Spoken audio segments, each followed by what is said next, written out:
Da radi zvučnik, jebote, izdavao sam to da mi nije zapali zvučnik, brate. Ne bilo. Samo ću uključimo, on ne radi nešto. Domu kurica, brate. Domu me snimati, pusti mu kurac. 1-2 akcija, to je taj live. Evo ga, Čimara, nekrunisani kralj ptičarskih životinja.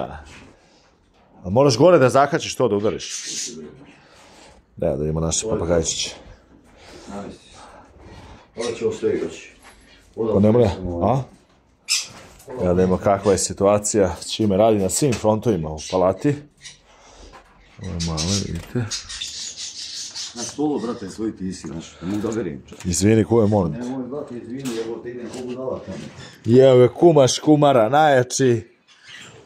Nameštač kaveza za ovih. Ajde drži ovo sad. Evo sad ću kume, sačka, moram da nahranim. Da ne spadne ovo. Izvini, gazda, molim te, oprosti. Moraš držiš ovo, sad kad budem šap i ovo. No, šef, izvini. Evo, gost, beži bre kuće ovo. Glupo ovo tvoje kuće, ovo je strašno.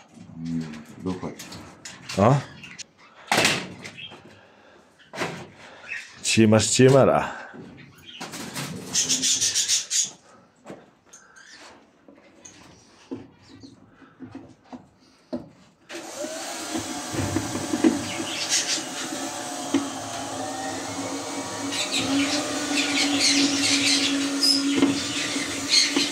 Evo.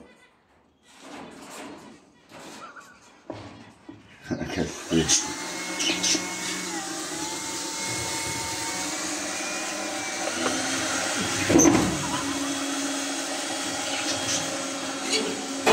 Čimara, na visini zadatka.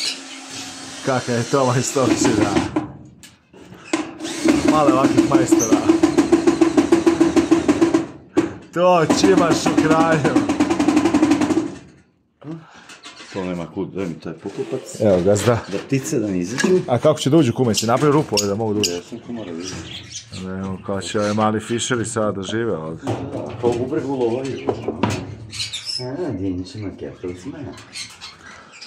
To je to.